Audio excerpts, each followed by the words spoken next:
Hello, I think we're live. Nice to not see you all. It's a second conversation between me and Marek. Mm, our team thought that the first one went good, so they gave us a second job to fulfill. Today we'll be talking about tech talent struggle, what it means, how to approach this. Is it a really thing right now? Is it still happening? And before we start, some few remarks. So it's a very interesting topic for me personally, because when I was preparing to this conversation today, I read a lot of reports about how the tech talent situation is going, and it looks like we have a huge shortage of people on this market, and it's still super hot.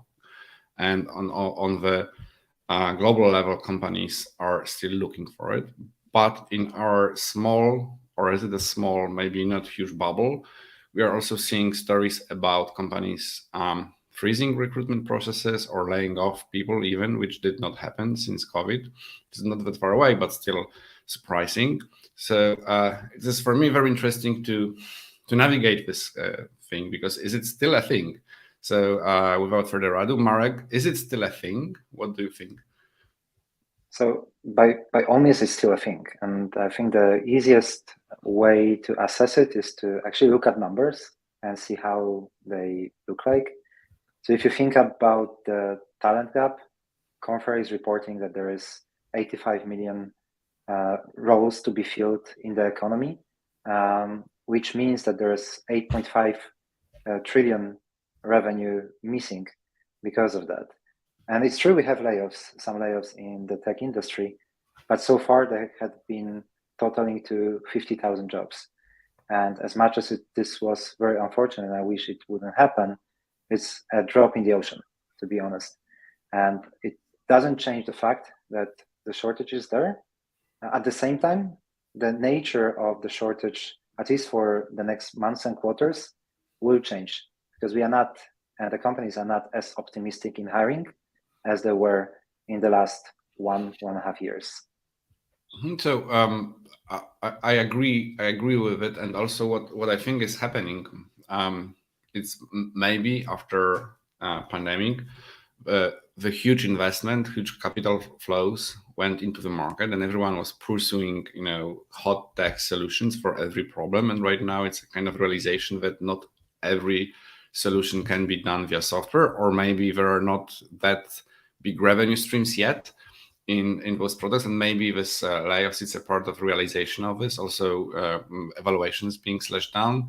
But going back to this bigger, broad issue of tech talent, I think it is going to be a mission critical for the companies to be able to have such not only talent understood as single developers, but also mindset, other people working in basically doing software. I don't think it will ever go away. I think the direction is clear. It's only one way, and the shortage is happening. But the question is, how companies should approach this. Should they change their culture? Should they change how they operate, or should they use consultants to tell them what to do to solve this issue? Or maybe they should open schools. I don't know. What's your idea, Marek? So I think we need to separate like the short term from the mid and long term, because in the short term, it's true that there is much more uncertainty on the market. And right now, if you look across companies, like the level of optimism decreased. So I think in the short term, the companies should take this into consideration, and they do take this into consideration when making plans. And when they're making plans, they should be thinking about the near-term return on investment. So whatever they are building, they should be thinking about the return that it can bring them in the next 3 to 6 months. And why so? Because right now we don't know yet how the economy will play out. We are seeing some dangers on the horizon. At the same time, we are not seeing any tangible impact yet, except for inflation, which is there already. So this is short term. And if we transform and think about the long term, I think in the long term, the game is still going to be on and continue to be the same way as it used to be.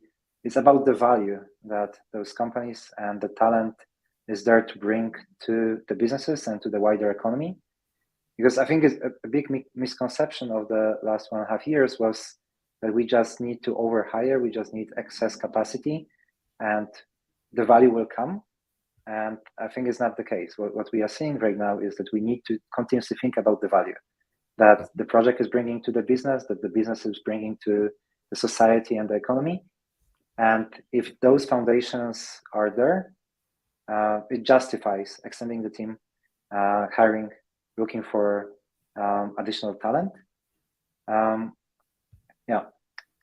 I think what you've mentioned here is something I think I observed on the market in recent years, that the access to the right people, the right talent became asset itself, without sometimes even thinking how it will be used or what will be the business outcome. And when I was discussing this with fellow people in the business, fellow engineers or designers, I often heard the story that I'm doing something I don't know yet what it will be, and sometimes it was a frustration that the companies were eager to overhire just for the future. And the question would be, so if it's not an asset, or is it not an asset anymore, or maybe it is, but it's just a short hiccup, what are the other strategies to achieve the same software type outcome? So let's say, is it, if stashing talent it's not the right approach, as market are showing us, what's the right approach? What should be done?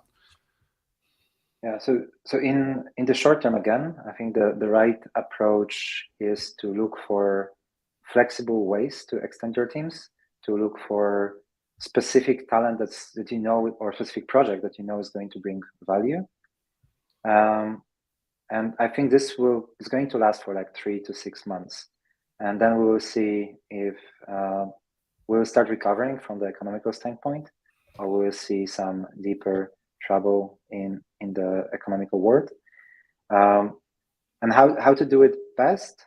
I think you need to start with thinking about the outcome, thinking about the value, and start identifying projects, identifying ways where you can either reach to new user types, or give more value to existing users, or retain the users that you have and you are at risk of losing because of the changing economical environment.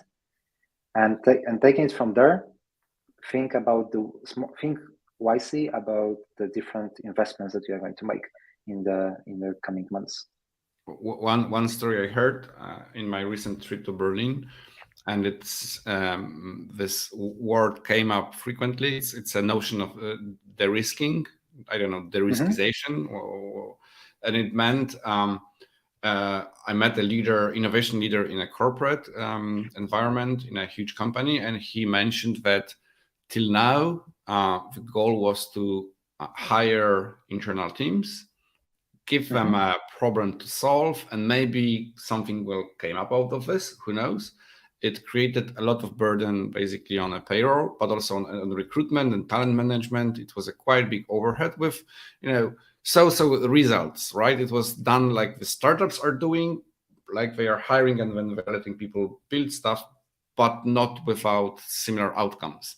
And he mentioned that right now they are thinking about de-riskization, which means using different tools like product validation, product research before investing in hiring teams. But also he mentioned more focus on freelancing or agencies or that kind of stuff, that you don't commit to the someone else's career, but you rather commit to a problem, you validate it, then if you have the fit, if you think it is worth doing, then you hire a team. And the same story I heard from a startup founder, which was also interesting. Hello, Lars. He told me this.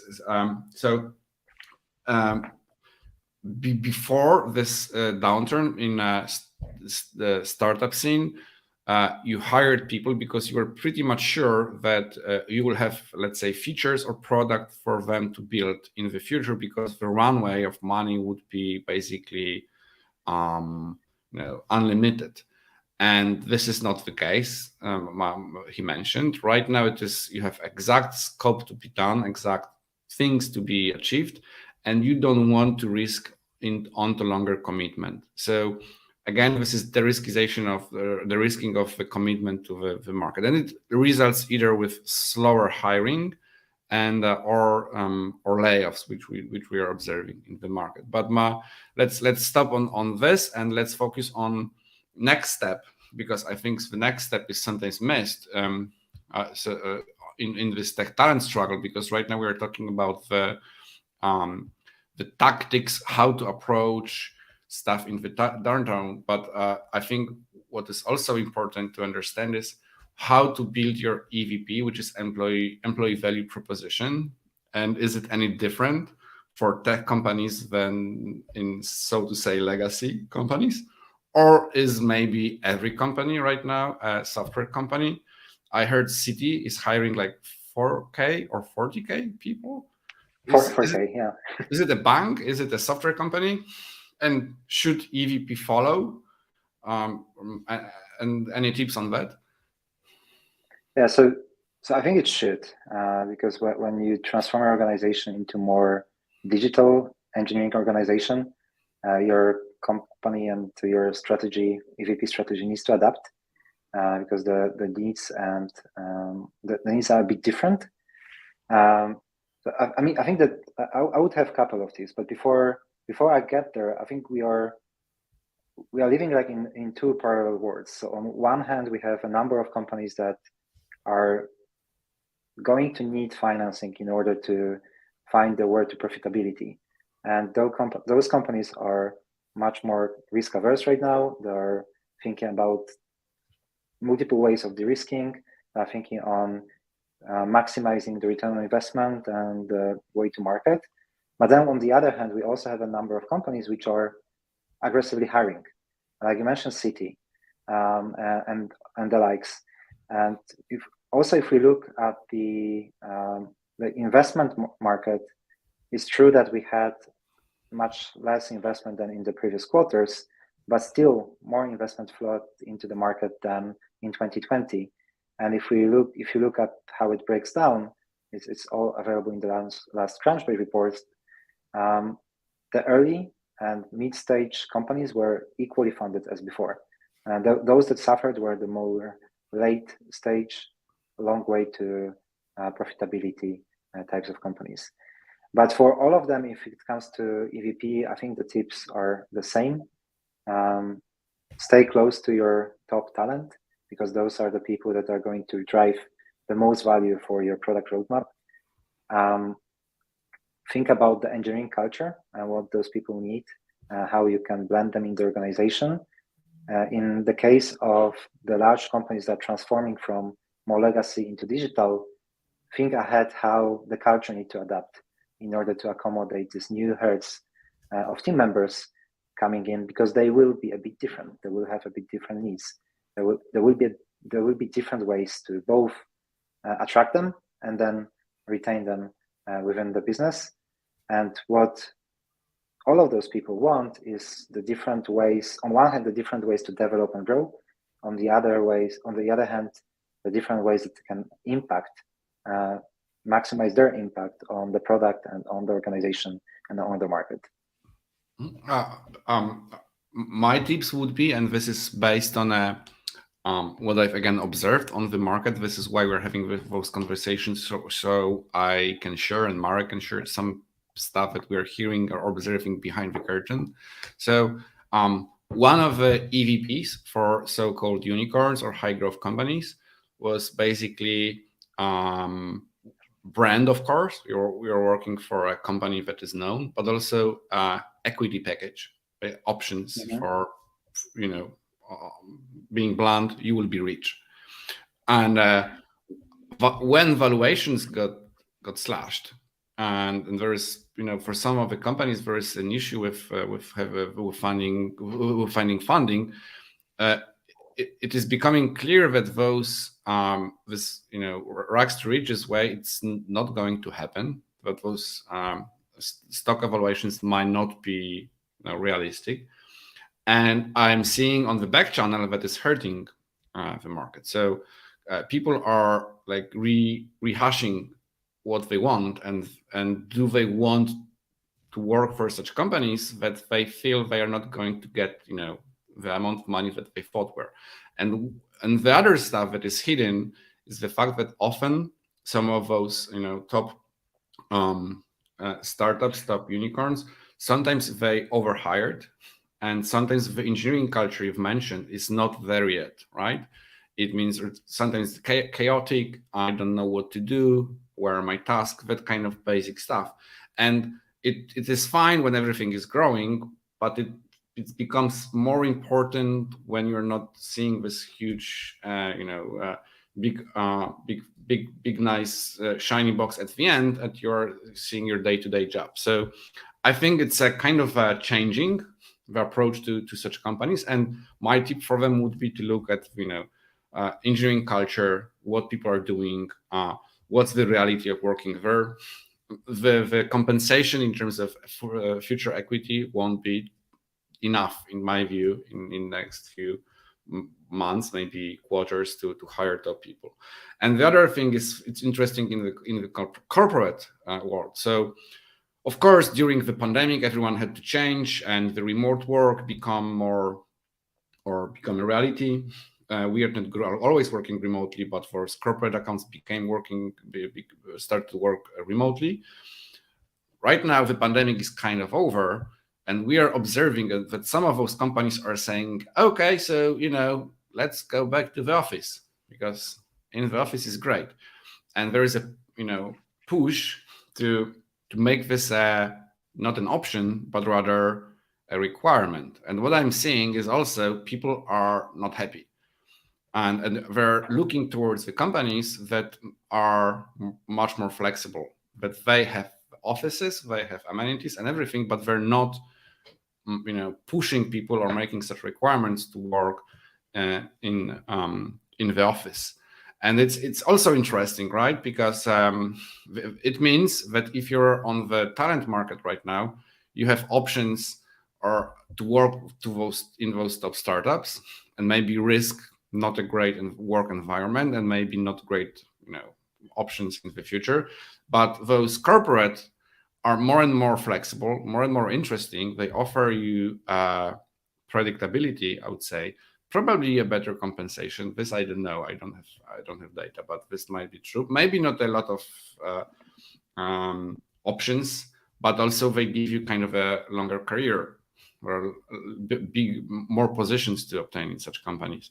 So I think it is changing, and it will be very interesting to observe how the communications adapt, right, to this new environment, if it will adapt. To close my remarks, if you follow some of the Twitter influencers who are talking about the whole industry, it is very clear that if you do things not right once or twice, they are going to stick it with you, and you will be kind of judged by it, fairly or unfairly, I don't know.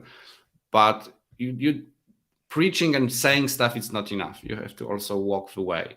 So, and especially during the downturn, there were some companies that they, laid people off in a very radical manner, and it was noticed, right? So I think it will be, for such companies to bounce back, it will be much, much, much harder. Yeah, so you touched like on a million of topics, but remote work was one, and it's interesting because like when we talked about all of those companies that were basing their business model on a change of buyer behavior because of the pandemic, like all of those companies some of the companies that are doing layoffs, they were expecting that the behaviors that changed during the pandemic, they will stay with us. So we'll be staying more at home, we'll be traveling a bit less, we'll be buying differently. And to some extent it happened, but not to the extent that was actually justifying the valuations that they were reaching in the last quarters.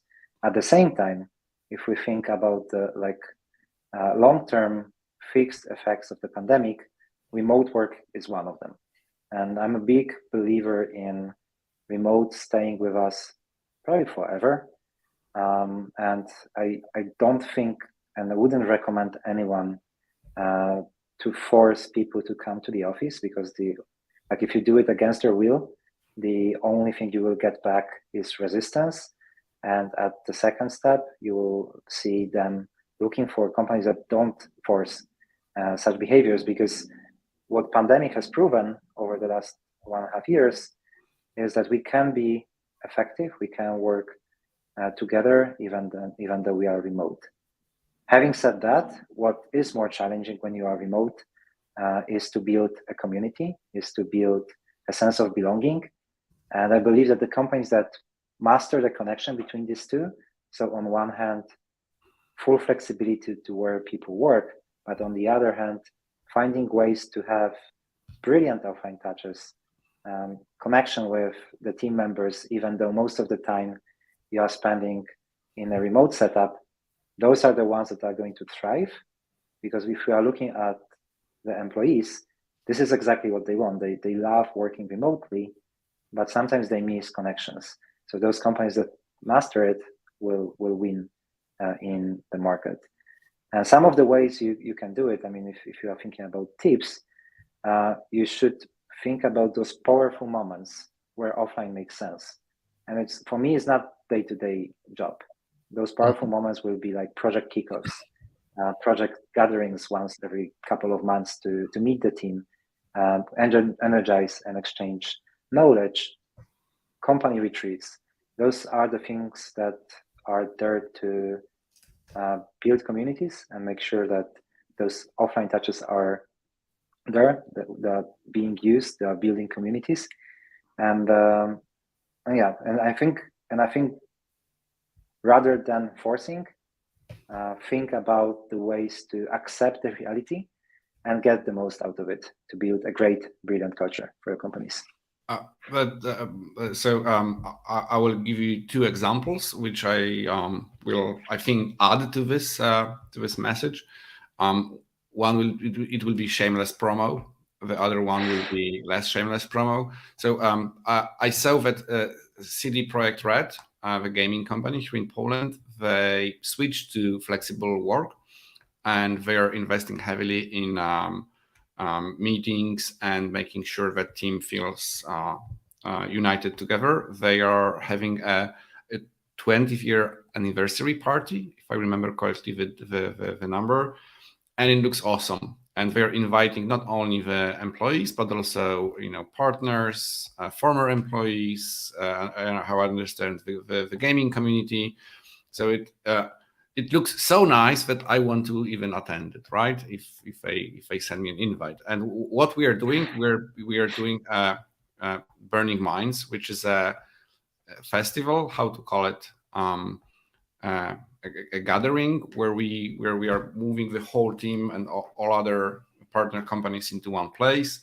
We of course we are having a party, but also we are learning together. We have great speakers, and it's something to remember, hopefully. So this is what we are doing internally. The things you've also mentioned, Marek, was project meetings, right? So we have allowance budget for the team members to fly or to travel to meet on some problems that we're working together. But I think it's standard. Fun thing I read again on Twitter, and I think also works well for us, and I'm interested if you agree with it, that someone wrote, moving the whole remote team into one place, it's a huge logistic task. But to move CEO from office to office and to meet people inside those hubs, or how to call them, it's much less logistical strain.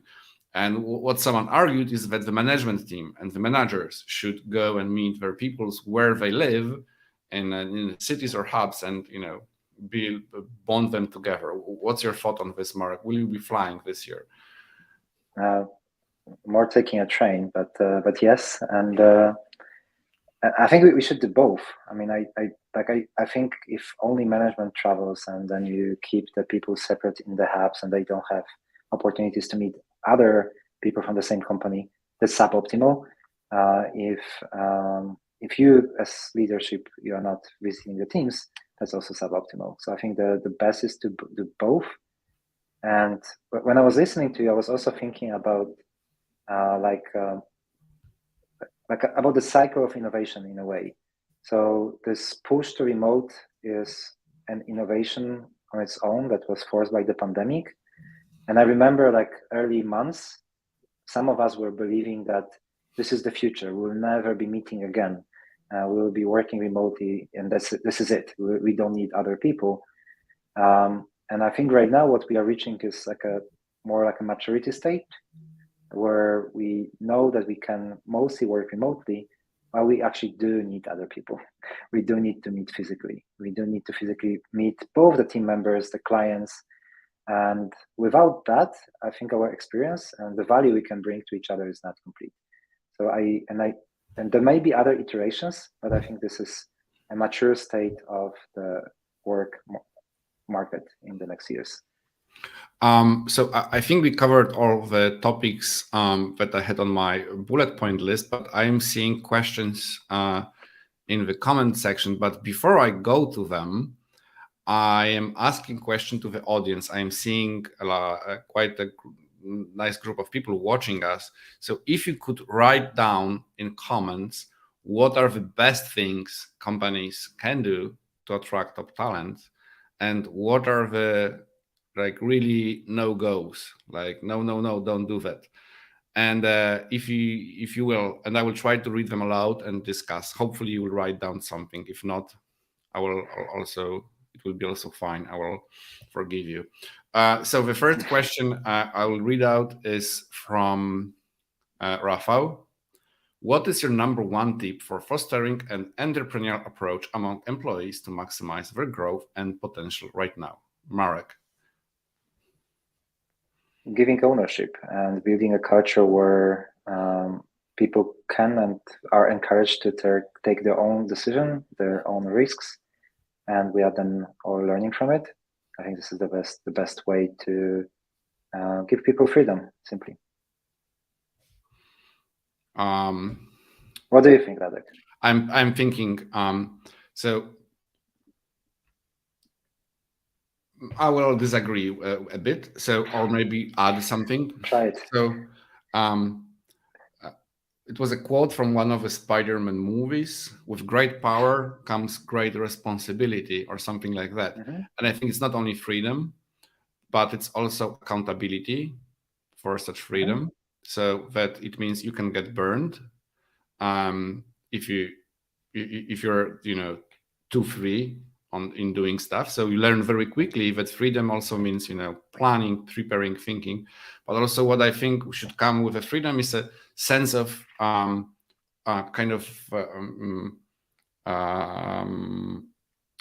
aware end of the tunnel light, kind of an award for what I'm doing. Is it like, sometimes it can be money, sometimes it can be praise, sometimes it can be being visible, sometimes it means a clear way to promotion. But just freedom won't be enough without clear what's in me and without clear accountability, right? So then if you have such system, I think this is entrepreneurship. And what's not entrepreneurship, and I will try to give the other way, is if you create super strict processes and super strict systems that people just have to follow, and sometimes they don't know why they follow, they don't see any good at the end of such process for them. And if they do it wrong, or if the process is not working, they don't feel any accountability for it, because it's not my process. So I think that's not an entrepreneurial organization. And for bigger organization, I think it's easier said than done, because you have to have some kind of a process, an organizational division of labor and such. So it gets harder and harder. Hopefully we are still entrepreneurial company. Yeah, I think for the bigger ones is finding the sweet spot. Like you mentioned, there needs to be some processes, but they need to be there to the extent that they are protecting the business, but at the same time not limiting the flexibility and freedom. And I think for me, like the biggest no-go is also to where we give people freedom but don't explain why we are doing a certain thing. So don't like paint like a wider picture, don't draw how it contributes to a bigger thing, because then it's really easy to have freedom but at the same time not being able to take the right decisions because you don't know actually what was the bigger thing that you're working on. Thanks for describing this, Marek. I hope we are recording and we will be sharing this for next generations. David told us what to do and what not to do, or rather only what to do. Things to do: flexible working arrangement, remote work with availability of a hybrid work, competitive salary, freedom to make mistakes and ownership and trust to learn from them. Oh, this one we scored well. Thanks, David. Ability to have an impact on organization, offline meetups like Burning Minds. So this is what to do. David is a tech talent in shortage. It's very hard to hire people like David, so he knows what to say.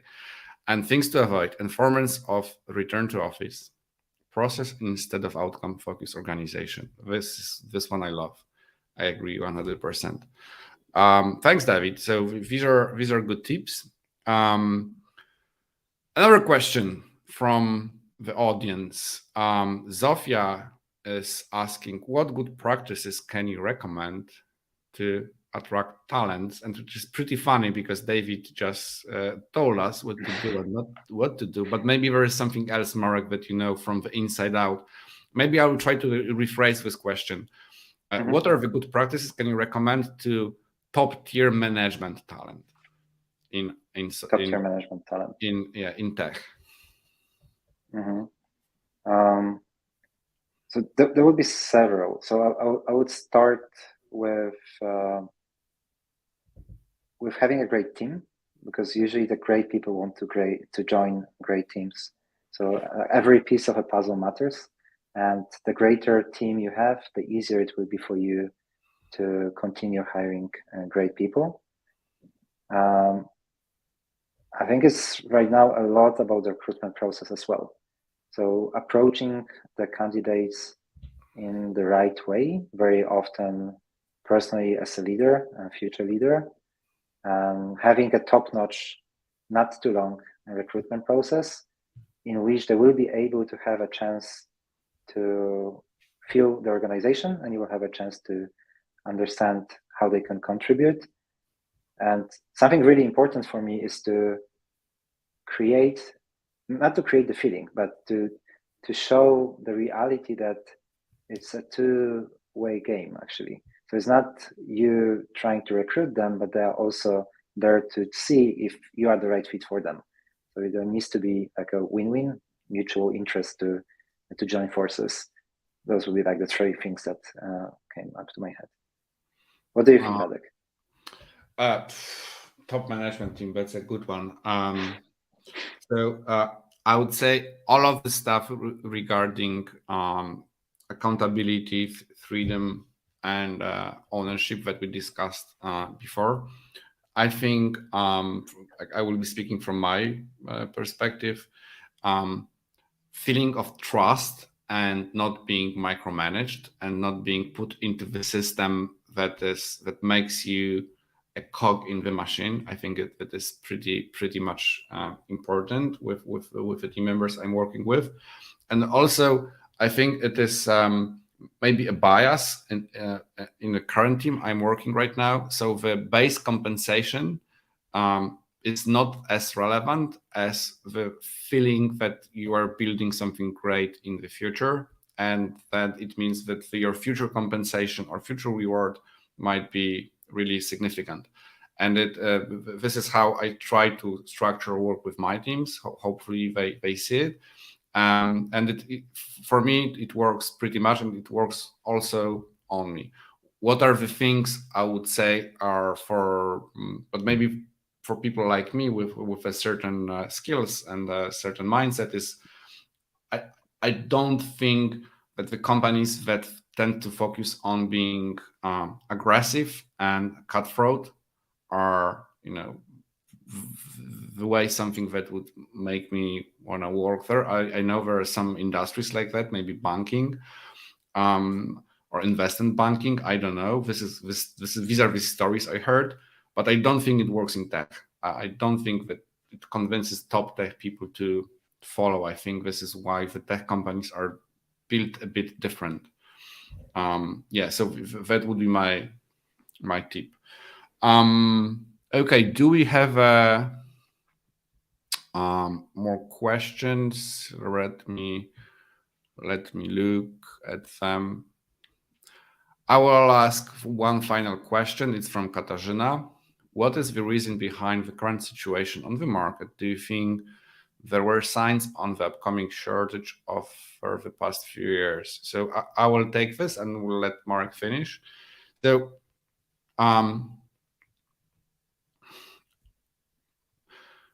what are the reasons behind the talent shortage? And I will go deep as a philosopher or whatever. So if you look at the current last 50 years of economics and how the civilization is progressing, is that basically we are building robots. Those robots are software. Software is basically a group of robots that don't require a lot of effort to be built comparing to traditional physical robots. And those robots can improve productivity of people, of labor, like not 2 times, but sometimes 10 times or 20 times or 50 times. So think about my job. Right now, my job is to find new partners, clients for Netguru to work with. 50 years ago, I would have to fly every week, meet like 3 people a day, maybe, a week. Maybe something will happen and it will be a very costly, very ineffective, not really database process. And right now I can thanks to software, I can connect with the market just like on this LinkedIn Live, broadband, very efficiently in terms of energy, time, and everything. And I can achieve the same goals with, 50, 100 times less effort, thanks to software, which is robots. So the progress on that, in this productivity, thanks to software, is absolutely humongous. So it means if you are building software, and especially if you're building software that is winning, the premium you are getting on this is huge. So the only way to get this profit or to get this advantage is to hire people who are building software. So this is why it is such a huge talent shortage, because if companies are understanding this, and hopefully they want to build software because there's no other way. So I think this is why is that, and the education, the systems behind the whole economies, I mean, they're not lagging because we have those skills, but it's still not enough, right? And if you especially look at the developed markets like India or China or whatever, they quickly adapted to this new economy, but it's like last 20 years.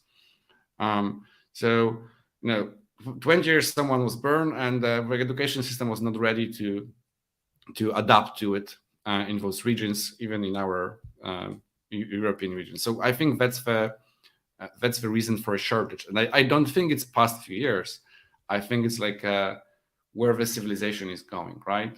And I don't know if you can do anything about this, honestly. I think it will be getting, so to say, worse and worse, but also better and better, because the more software, the less we have to spend on inefficiencies. What's your take, Marek? Pretty similar. So I think it all starts with the promise then that the product that you are thinking about brings. And usually the promise is that it will disrupt a certain market. It will disrupt the way the world works today, at least at a small scale. And when you think about that, in order to do that, you need to risk. So you need to build something, you need to put it to the market, And the full disruption happens when it's a sustainable business. So there's usually a cycle. And there are so many markets out there that are yet to be disrupted, which are just boosting the fact that we need more and more and more software to be built. And then there are like those black swan events, like the pandemic was, where we realize that there is so much more that can happen, can be done with software that we are not doing yet, and that people may be more open to try those new experiences of ordering food online, paying more online, being more online, actually, and living more online. And this was like probably the biggest boost in the recent decades when it comes to talent shortage. And I fully agree. I mean, it's not something that we could see was visible or invisible. It was there for the last years.